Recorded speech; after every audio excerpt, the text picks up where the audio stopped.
انسان پل صراط پر ہوگا، کیونکہ پل صراط جو ہے وہ اندھیرے میں ہوگا، تو اس وقت ہر شخص کے پاس صرف اپنی روشنی ہوگی. نبی صلی اللہ علیہ وسلم نے فرمایا قیامت کے دن اللہ تعالیٰ ہر ایک کو اس کے عمل کے مطابق نور دے گا. بعض کو نور ایک عظیم پہاڑ کے برابر دیا جائے گا جو ان کے آگے آگے دوڑے گا، کچھ لوگوں کو اس سے ذرا کم نور دیا جائے گا، کچھ لوگوں کو کھجور کے پودے کے برابر جو انہوں نے ہاتھ میں پکڑا ہوگا، اور کسی کو اس سے بھی کم. یہاں تک کہ آخری آدمی جس کو نور دیا جائے گا وہ اس کے پاؤں کے انگوٹھے کے اوپر دیا جائے گا. کبھی وہ جلے گا، کبھی بجھ جائے گا. پھر جب پاؤں روشنی کرے گا تو آگے چلے گا، اور جب نور بجھا دیا جائے گا تو رک جائے گا. اور رب تبارک و تعالیٰ ان کے آگے آگے ہوں گے یہاں تک کہ ان کو آگ کی طرف لے جایا جائے گا، تو اس کا اثر تلوار کی تیزی کی طرح باقی رہے گا. وہ پھسلن والا ہوگا، ان کو کہا جائے گا گزرو، تو وہ اپنے نور کی مقدار کے مطابق گزر جائیں گے. بعض ہوں گے جو آنکھ جھپکنے کی دیر میں گزر جائیں گے، بعض وہ ہوں گے جو بجلی کی طرح گزر جائیں گے، بعض بادلوں کی طرح گزر جائیں گے، کچھ ستاروں کے ایک دوسرے پر حملہ کرنے کی طرح گزر جائیں گے، کچھ لوگ آندھی کی طرح گزر جائیں گے، کچھ لوگ گھوڑوں کے دوڑنے کی طرح گزر جائیں گے، کچھ آدمیوں کے دوڑنے کی طرح گزریں گے. پھر اس کے گزرنے کی باری آئے گی جس سے روشنی اس کے پاؤں کی پشت پر دی گئی ہوگی. وہ چہرے، ہاتھوں اور پاؤں کے بل رینگ رینگ کر گزرے گا. کوئی ہاتھ گرے گا، کوئی ہاتھ چمٹ جائے گا، کوئی پاؤں گرے گا، کوئی پاؤں چمٹ جائے گا. اس کے کناروں اور پہلوؤں کو آگ پہنچے گی، لیکن پھر بھی رینگتے رینگتے آخر کار نجات پا جائے گا. جب وہ نجات پا جائے گا اور رک جائے گا تو کہے گا اللہ کا شکر جس نے مجھے وہ دیا جو کسی کو نہیں دیا. جبکہ میں نے جہنم کو دیکھ لیا تو اس نے مجھے اس سے نجات دے دی. یاد رکھیے قیامت کے دن منافق کا نور بجھا دیا جائے گا اور مومن کو نور عطا کیا جائے گا. ینادونہم، منافق مومنوں کو پکار کر کہیں گے کیا ہم دنیا میں تمہارے ساتھ نہ تھے؟ مومن کہیں گے کیوں نہیں، لیکن تم نے خود اپنے آپ کو فتنے میں ڈالا، یعنی دنیا کے پیچھے لگ کر فتنے میں مبتلا ہو گئے اور موقع کا انتظار کرتے رہے اور شک میں پڑے رہے اور جھوٹی آرزویں تمہیں دھوکے میں ڈالے رہیں، یہاں تک کہ اللہ کا حکم آ پہنچا. اس وقت تک بڑا دھوکے باز شیطان اللہ کے بارے میں تمہیں دھوکہ ہی دیتا رہا. تو خسارے کے 4 اسباب یہاں بتا دیے گئے ہیں. نمبر 1 اپنے آپ کو فتنے میں ڈالنا. نمبر 2 آزمائشوں اور مصیبتوں کا انتظار کرنا. نمبر 3 رسول اللہ کی سچائی میں شک کرنا. اور نمبر 4 جس چیز کو انسان کے نفس ملمہ سازی کر کے دکھاتے ہیں، ہوتی چیز وہ نہیں لیکن وہ خوبصورت اتنی لگتی ہے کہ انسان اس سے دھوکہ کھا جاتا ہے. لہٰذا آج نہ تم سے فدیہ قبول کیا جائے گا نہ ان لوگوں سے جنہوں نے کفر کیا. تم سب کا ٹھکانہ دوزخ ہے، وہی تمہاری خبرگیری کرنے والی ہے اور یہ بدترین انجام ہے. جو لوگ ایمان لائے ہیں ان کے لیے کیا ایسا وقت نہیں آیا کہ اللہ کے ذکر سے اور جو حق نازل ہوا ہے اس سے ان کے دل جھک جائیں اور ان لوگوں کی طرح نہ ہو جائیں جنہیں اس سے پہلے کتاب دی گئی تھی. ان کے پاس بھی کتاب تھی، پھر ایک طویل مدت گزر گئی تو ان کے دل سخت ہو گئے اور آج ان میں سے اکثر فاسق ہیں. تو بعض اوقات انسان کی عمر لمبی ہوتی ہے اور پھر آہستہ آہستہ وہ غفلت آتی جاتی ہے اور دل سخت ہو جاتا ہے اور اس طرح انجام اچھا نہیں ہوتا. تو اس لیے علم حاصل کریں کب تک؟ اچھی مجلسوں سے جڑے رہیں کب تک؟ موت تک. وَاعْبُدْ رَبَّكَ حَتَّى يَأْتِيَكَ الْيَقِينُ. اعلموا، جان لو، علم حاصل کرو. کیا؟ کہ اللہ تعالیٰ ہی زمین کو اس کے مردہ ہونے کے بعد زندگی بخشتا ہے، بارش برسا کے. ہم نے تمہارے لیے آیات کھول کھول کر بیان کر دی ہیں شاید کہ تم کچھ سمجھ سکو. ان المصدقین والمصدقات، بے شک صدقہ کرنے والے مرد اور صدقہ کرنے والی عورتیں. عورتوں کا الگ ذکر ہے، عورتوں کو اپنے لیے الگ صدقہ کرنا چاہیے. یہ نہیں سوچنا چاہیے وہ میرے ہسبینڈ جاتے ہیں مسجد وہیں کچھ ڈال آتے ہیں سارے گھر والوں کی طرف سے. صحابیات جو تھیں وہ اپنے ہاتھوں کی کمائی سے صدقہ کرتی تھیں، کیونکہ جو اپنے ہاتھ کی کمائی کا صدقہ ہوتا ہے وہ اور زیادہ بہتر ہوتا ہے. لیکن اگر کمائی نہیں بھی ہو تو آپ کی پوزیشن میں جو کچھ ہے، والدین سے جو کچھ ملا یا ہسبینڈ کی طرف سے جو مل گیا، اس میں سے آپ اپنی مرضی سے پھر صدقہ کر سکتے ہیں. اور جن لوگوں نے اللہ کو قرض حسنہ دیا، صدقہ اور قرض حسنہ دونوں میں فرق ہے. قرض حسنہ وہ جو فی سبیل اللہ کے راستے میں دیا جاتا ہے، جو اللہ کو آپ نے بس دے دیا، اس کی دنیا میں آپ کو واپسی کی توقع نہیں، پھر قیامت کے دن اللہ تعالیٰ آپ کو اس کا اجر دے گا، وہ ان کے لیے دگنا کر دیا جائے گا. یضاعف لہم ولہم اجر کریم، اور ان کے لیے عمدہ اجر ہوگا. اور جو لوگ اللہ پر اور اس کے رسول پر ایمان لائے وہی اپنے رب کے ہاں صدیق اور شہید ہیں، انہیں اپنے اپنے اعمال کے مطابق اجر بھی ملے گا اور روشنی بھی، اور جنہوں نے کفر کیا اور ہماری آیات کو جھٹلا دیا تو ایسے ہی لوگ اہل دوزخ ہیں۔ اعلموا، علم حاصل کر لو، کس بات کا؟ جان لو کہ دنیا کی زندگی محض کھیل تماشا ہے۔ زینت و آرائش، تمہارا آپس میں ایک دوسرے پر فخر کرنا اور مال و اولاد میں ایک دوسرے سے زیادہ حاصل کرنے کی کوشش کرنا۔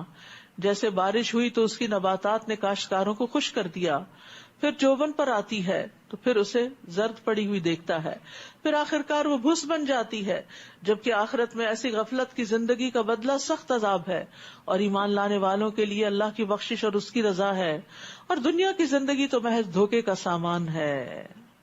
تو یاد رکھیے دنیا کی زندگی کیا ہے؟ بچپن ہے تو کھیل کود کا زمانہ ہے، لڑکپن ہے تو لہو لعب ہے، کھیل کود ہے، جوانی ہے تو پھر زیب و زینت کے پیچھے دوڑ پڑتا ہے انسان، اور باہمی تفاخر ادھیڑ عمر میں آتا ہے جب انسان بہت کچھ ایکیومولیٹ کر چکا ہوتا ہے، اور ایک دوسرے سے زیادہ حاصل کرنے کی خواہش تو بڑھاپے تک نہیں جاتی۔ سعید بن جبیر کہتے ہیں یہ ان لوگوں کے لیے دھوکے کا سامان ہے جو اس دنیا میں آخرت کو حاصل کرنے میں مشغول نہیں ہوتے، اور جو آخرت کو طلب کرنے میں مصروف ہو جاتا ہے تو یہ دنیا اس کے لیے سامان ہے جو اس کو پہنچا دینے والا ہے ایسی دنیا کی طرف جو اس سے بھی بہتر ہو۔ سابقوا الی مغفرۃ من ربکم وجنہ عرضھا کعرض السماء والارض اعدت للذین آمنوا باللہ ورسلہ ذلک فضل اللہ یؤتیہ من یشاء واللہ ذو الفضل العظیم۔ تم اپنے رب کی مغفرت اور اس جنت کو حاصل کرنے کے لیے ایک دوسرے سے آگے نکل جاؤ، مقابلہ کرو، دوڑو، جس کا عرض آسمان اور زمین کے عرض کے برابر ہے، وہ ان لوگوں کے لیے تیار کی گئی ہے جو اللہ پر اور اس کے رسول پر ایمان لائے۔ یہ اللہ کا فضل ہے، جسے چاہتا ہے عطا کرتا ہے، اور اللہ بڑے فضل والا ہے۔ کوئی بھی مصیبت جو زمین میں آتی ہے یا تمہارے نفوس کو پہنچتی ہے وہ ہمارے پیدا کرنے سے پہلے ہی ایک کتاب میں لکھی ہوئی ہے، اور یہ بات بلا شبہ اللہ کے لیے آسان کام ہے۔ اب یہ جو پہلے سے لکھی ہوئی ہے تقدیر میں، تو اس پر ایمان لانا ضروری ہے، اور تقدیر پر ایمان انسان کو راحت بخشتا ہے۔ انسان کو پتا ہے کہ یہ مقدر میں تھا، یہ تو ہونا تھا، اب ہو گیا، تو اب اس پر ਵਿਚار کرنے کی بجائے بہتر کیا ہے کہ اب کیا کرو؟ آگے بڑھو، اللہ سے راضی ہو، جو نعمتیں ملی ہیں ان کا شکر ادا کرو اور ان کو اللہ کے راستے میں استعمال کرو۔ یہ اس لیے ہے کہ جو کچھ تمہیں نہ مل سکے اس پر تم غم نہ کیا کرو، اور جو کچھ تمہیں اللہ دے اس پر اترایا نہ کرو، اور اللہ کسی بھی خود پسند اور فخر کرنے والے کو پسند نہیں کرتا۔ تو غم کے وقت اللہ کی رضامندی کی ہی بات کرنی چاہیے۔ الذین یبخلون ویأمرون الناس بالبخل ومن یتول فإن اللہ هو الغنی الحمید۔ جو خود بھی بخل کرتے ہیں اور لوگوں کو بخل کا حکم دیتے ہیں، نہ خود خرچ کرتے ہیں نہ دوسروں کو کرنے دیتے ہیں، تو خیر والا کون ہے؟ جو خود خرچ کرتا ہے اور دوسروں کو بھی ابھارتا ہے کہ تم بھی اللہ کے راستے میں دو۔ ولا یحض علی طعام المسکین والے کو زجر کی گئی، جھڑک دیا گیا ہے، جو مسکین کے کھانے کے لیے نہیں ابھارتا اور جو منہ موڑے۔ تو اللہ ہی ہے بے نیاز اور اپنی ذات میں قابل تعریف۔ بلا شبہ ہم نے رسولوں کو واضح دلائل دے کر بھیجا اور ان کے ساتھ کتاب اور میزان نازل کی تاکہ لوگ انصاف پر قائم رہیں، اور لوہا بھی نازل کیا جس میں بڑا زور ہے، اور لوگوں کے لیے اور بھی فائدے ہیں، اور اس لیے بھی کہ اللہ کو معلوم ہو جائے کہ اسے دیکھے بغیر کون اس کی اور اس کے رسول کی مدد کرتا ہے، اور اللہ بڑا طاقتور ہے، زبردست ہے۔ اور ہم نے ابراہیم اور نوح کو رسول بنا کر بھیجا، اور نبوت اور کتاب انہی دونوں کی اولاد میں رکھ دی، پھر ان میں سے کچھ تو راہ راست پر رہے اور اکثر لوگ نافرمان ہی تھے۔ پھر ان دونوں کے بعد ہم نے لگاتار کئی رسول بھیجے، اور ان کے بعد عیسیٰ ابن مریم کو بھیجا اور اسے انجیل عطا کی، اور جن لوگوں نے عیسیٰ کی پیروی کی ان کے دلوں میں ہم نے نرمی اور رحم ڈال دیا۔ اور ترک دنیا جو انہوں نے خود ایجاد کر لی تھی ہم نے ان پر فرض نہیں کی تھی، مگر اللہ کی رضا حاصل کرنے کی خاطر انہوں نے ایسا کر تو لیا مگر اسے نبھا نہ سکے جیسا کہ اسے نبھانے کا حق تھا۔ ان میں سے جو لوگ ایمان لائے تھے ہم نے ان کا اجر انہیں دے دیا تھا، مگر ان میں سے زیادہ تر نافرمان ہی تھے۔ یا ایھا الذین آمنوا اتقوا اللہ وآمنوا برسولہ یؤتکم کفلین من رحمتہ ویجعل لکم نورا تمشون بہ ویغفر لکم واللہ غفور رحیم۔ اے ایمان والو، اللہ سے ڈرتے رہو اور اس کے رسول پر ایمان لاؤ، اللہ تمہیں اپنی رحمت سے دگنا اجر عطا کرے گا اور ایسا نور بخشے گا جس کی روشنی میں تم چلو گے، اور تمہیں معاف کر دے گا، اور اللہ بخشنے والا رحم کرنے والا ہے۔ تو یہ ہدایت کی روشنی کی طرف اشارہ ہے۔ ابن عباس کہتے ہیں نور سے مراد قرآن ہے۔ یہ بھی کہا گیا کہ وہ روشنی ہے جس سے تم آخرت میں پل صراط پہ چل سکو گے۔ پھر اسی طرح اسلام بھی روشنی ہے جس کے ساتھ انسان دنیا کے اندھیروں میں راستہ ڈھونڈتا ہے۔ اس کے علاوہ وحی بھی نور ہے، نبی صلی اللہ علیہ وسلم کی تعلیمات نور ہیں، نماز نور ہے، اور اللہ سے نور مانگتے رہنا چاہیے۔ اللہم اجعل فی قلبی نورا آخر تک، لئلا یعلم اہل الکتاب الا یقدرون علی شیء من فضل اللہ وان الفضل بید اللہ یؤتیہ من یشاء واللہ ذو الفضل العظیم، تاکہ اہل کتاب یہ نہ سمجھ بیٹھیں کہ مسلمان اللہ کے فضل کا کچھ بھی حصہ حاصل نہیں کر سکتے، حالانکہ فضل تو اللہ کے ہاتھ میں ہے، جسے چاہتا ہے عطا کرتا ہے، اور اللہ بڑے فضل والا ہے۔ وآخر دعوانا ان الحمد للہ رب العالمین۔